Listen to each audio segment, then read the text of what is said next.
5 minute के लिए समय प्रभु दे दीजिएगा, ना हम बिखर जाएंगे, अब हैं? टूट जाएंगे गुरुदेव। अरे नहीं, बिखरी हुई जिंदगी को संभाल देना बालाजी का काम है। ऐसे ना भेजिए, नहीं तो लोग मुझको तमाशा मारेंगे। अब जो है आप परीक्षा न दीजिए। माइक दो इनको जरा, माइक दो, माइक। बैठे रहो, कोई उठना नहीं। लेकिन हम माइक से अपनी बात नहीं कहना चाहते हैं। फिर वैसे अगर आपको चर्चा करना तो अभी हम बैठेंगे जब हम आपसे मिलेंगे। लेकिन वचन दीजिए कि हमको कोई हम मिलने देगा, हमको मिलने देंगे, हम वचन दे रहे। जाओ, तुम्हारे साथ वचन से बंधी आशीर्वाद। हमें भी आपसे बात करनी है थोड़ी। हाँ, तो दरबार अभी आरती के बाद हम मिलेंगे सबसे, ठीक है? गौ हत्या 10-15 मिनट वहीं से माइक दे दो। गौ हत्या का आया तुम बता रहे हैं?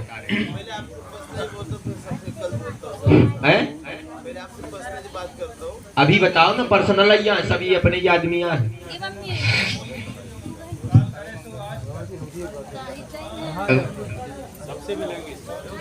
बैठे रहो। महाराज जी, मैं पुणे से रहता हूँ। पुणे, महाराष्ट्र। हाँ जी। मेरे आसपास हिंदू लोग ही गाय का मांस खाते हैं। अच्छा। और जो जिन लोगों को मैं समझाने जाता हूँ वही लोग मुझे तांत्रिक मांत्रिक बोल के मार पीट के भगाते हैं। अच्छा। बोलते हैं तुम्हारे पास मैं माँ काली की पूजा करता हूँ। हाँ जी। तो बोलते तुम चुपके से बलि देते हो, तुम ये करते हो, फलाना ढमकाना, और मुझे मारपीट करते हो। और आज तक मैंने सात्विक पूजा के अलावा माँ काली और भोलेनाथ, गणेश जी और हनुमान जी की सात्विक पूजा अलावा कोई पूजा की ही नहीं। तो लोग मुझे मार पीटते, और ये मोमेडियन लोग है वो कुछ बात को समझते नहीं है, और हम अपने ही लोग उनके साथ शामिल हो गए। हाँ। और वो लोग गाय के हड्डे खाते, यहाँ तक कि मेरे परिवार वाले और परिवार वाले पड़ोसी भी खा रहे। अच्छा। और उसके चक्कर में 3-3 साल मुझे घर से मार पीट के भगाते हैं। अच्छा। इस विषय में मैं पर्सनली भी आपसे कुछ बात करना चाहता हूँ। चलो, हम अभी पर्सनली करेंगे, लेकिन इसका हम उत्तर दे दें। जो गाय को ऐसे करते हैं, गाय तो अपने भारत की माँ है, और हर सनातनियों का कर्तव्य है कि अपनी, हर पुत्रों का कर्तव्य है कि अपनी माँ की सेवा करना। और जो इस तरह करते हैं वो सनातनी है ही नहीं, वो हिंदू है ही नहीं है। क्योंकि सनातनी वही है, हिंदू वही है जो सनातन को मान करके चले। और जात पात के चक्कर में मैं प्रतिमा बनाता हूँ, माँ काली मिट्टी की प्रतिमा बनाता हूँ, त्योहार पे बेचता हूँ, उसी से जो पूजा पैसा आता है उसी से भंडारा वगैरह करता हूँ। लेकिन भंडारा को भी जात पात से लोग आते नहीं है, और जात पात से मूर्तियाँ भी लेते नहीं है। बाकी जगह टूटी हुई मूर्तियाँ भी झूठ बोल के बेचते, उनसे मूर्ति लेते।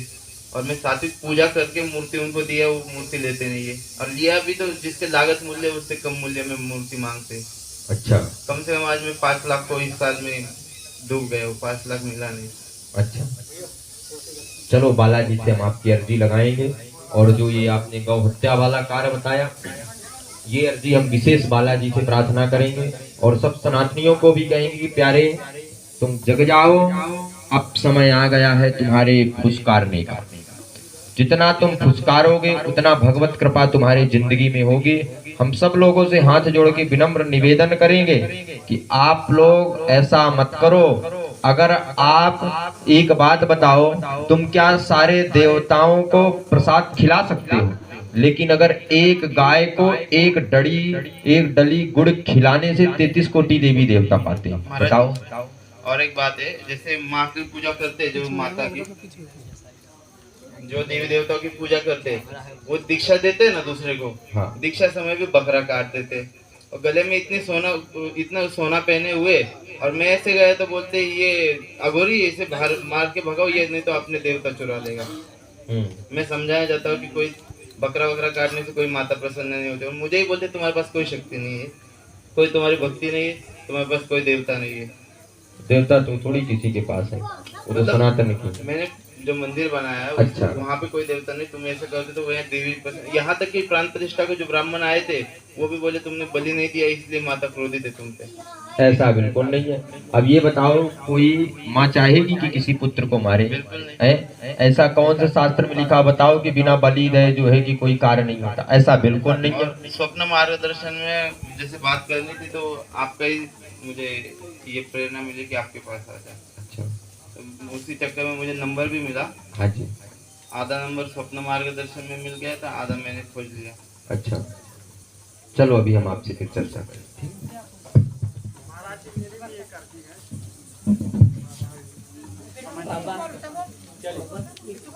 दे दो शाहरुख खान का। रुको मैया, मैं दूसरी बार आया हूँ यहाँ, दूसरी बार यहाँ आया हूँ।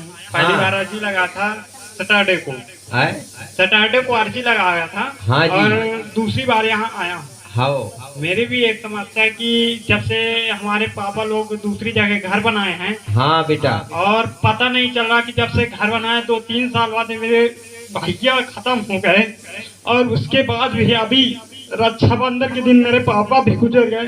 पता नहीं चल रहा कि मेरे घर में है क्या और क्या होने वाला है, क्या हो रहा। कब मकान बनाए थे? ये 5-6 साल हो गए, 6 साल। आप कहाँ से आए हो?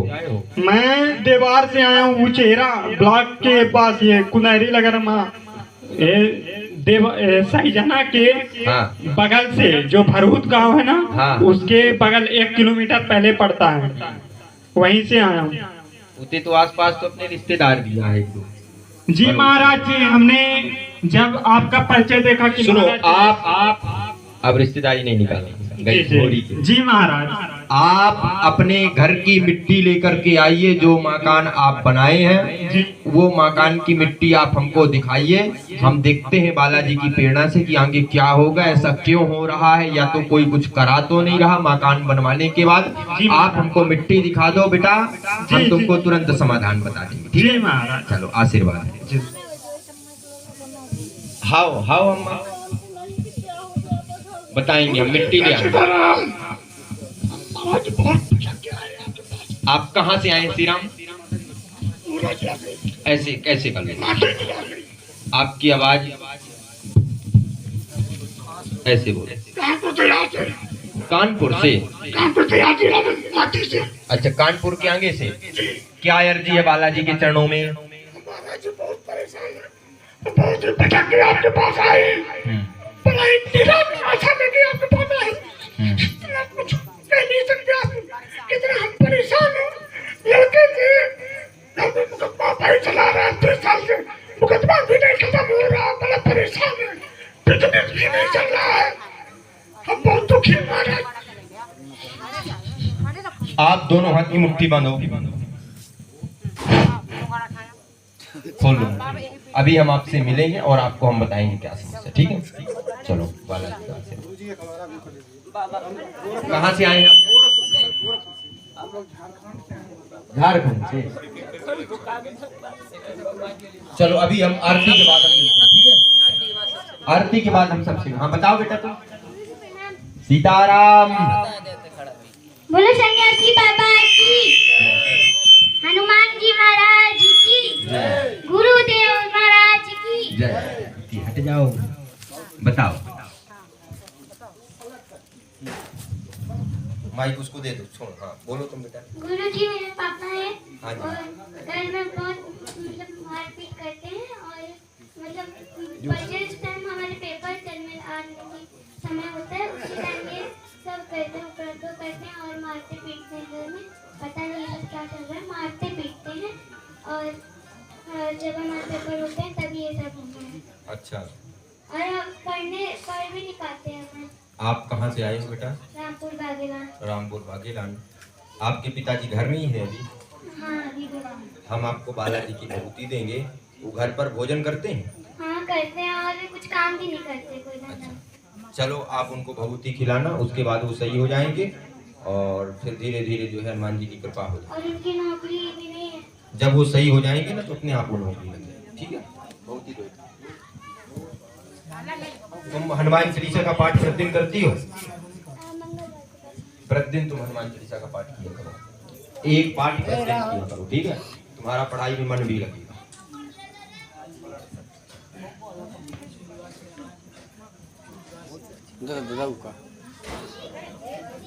वो बालाजी पास है।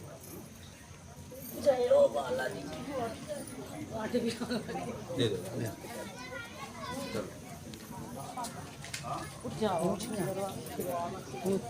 महाराज जी मिलेंगे ना अंदर, सब मिलेंगे। आप लोग बैठो और प्रसाद ले लेना। महाराज जी की बताओ ना मैं चलो 1-2 माइक और दे दो, एक और चर्चा कर लें। बैठ जाओ आप लोग, बैठ जाओ बैठ जाओ। आप लोग बैठ जाओ, आप लोग सब बैठ जाए, पहले बैठ जाए, सबके पास आएगा माइक। बैठिए पहले आप। चलो बैठ जाओ, बैठ। सीताराम बैठ जाओ आप लोग। राजा हरिश्चंद्र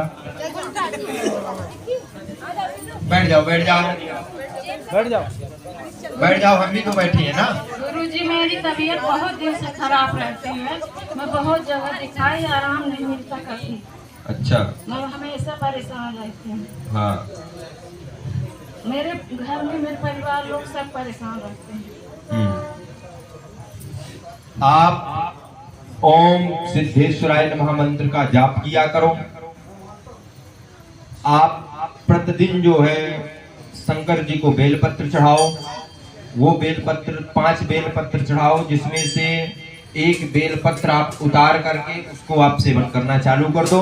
धाम की भभूति आप सेवन करना चालू कर दो। धीरे धीरे हनुमान जी की कृपा से आराम लगेगा। सीताराम। महाराज जी जय सिया राम। जय सिया राम। मैं जयतवारा परसदिया का रहने वाला हूँ। जयतवारा? जी। हाँ जी। मैं आपके पास आया हूँ विनम्र भाव से, 25 बार आ चुका हूँ आपके पास। हाँ। आज ये पहली बार है आपसे मुलाकात हो रही है। हाँ जी। मैं बहुत ज्यादा डिप्रेशन में हो चुका हूँ, क्योंकि मेरा बालक यहीं पर बैठा हुआ है। हाँ। उसको ये पता नहीं कि उसको किसने क्या किया है, क्या नहीं किया। इससे पैसा लेके उसको दिया, उससे पैसा लेके उसको दिया।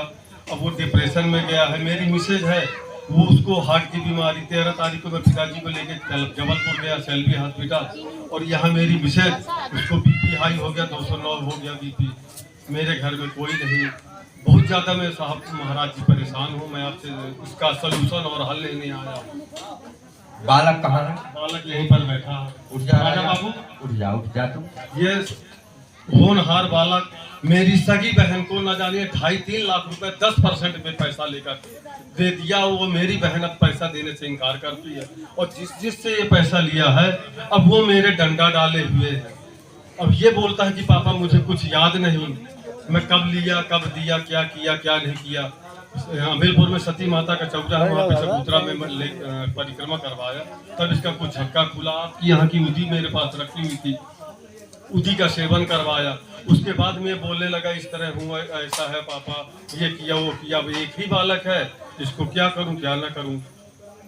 2-3 बार बोला मैं जा रहा हूँ ट्रेन में, सिर दे दूंगा, भाग जाऊंगा बम्बई, भाग याद आ जाएगी पुरानी बातें सिर देने से। तो इसको थोड़ा सा आप अपनी आशीर्वाद और अपना माइक दो। बता जो समस्या है बता फटाफट, जाके गोड़ लग यहाँ आ जा। हाँ, अब वही से बताओ बेटा, बताओ क्या हुआ, बताओ।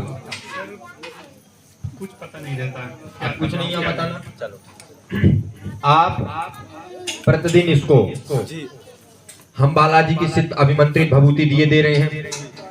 अब देखो, अब किसी से पैसा लिया तब उसको देना तो पड़ेगा। अब उसमें अब कोई हम ना करेंगे। जो डिप्रेशन वाला है उसमें हम शारीरिक कष्ट का आराम बालाजी से प्रार्थना कर देंगे। जिसका कर्जा लिया है वो बोल रहा है कि मैं लिया हूं, तो मैं उसका देने के लिए तैयार हूं। आप प्रतिदिन श्री रामा प्रातःकालीन बालाजी की 8 बजे आरती होती है। प्रतिदिन इस बालक को आप बालाजी की आरती पर भेजो। सुबह शाम इसको भभूति खिलवाओ। केवल ये बालाजी की आरती पर आए, बालाजी का परिक्रमा करे, हनुमान चालीसा का पाठ करे। इसके हनुमान चालीसा पाठ करने से इसकी याददाश्त बढ़ेगी, डिप्रेशन कमेगा, साथ में आपका भी और इसके माँ का भी शारीरिक कष्ट धीरे धीरे कमेगा। बालाजी का आदेश। अब करना या तो आपके उसमें है, रास्ता हम दिखा सकते हैं, चलना है आप लोगों को। चलो आशीर्वाद। सबसे मिलेंगे महाराज।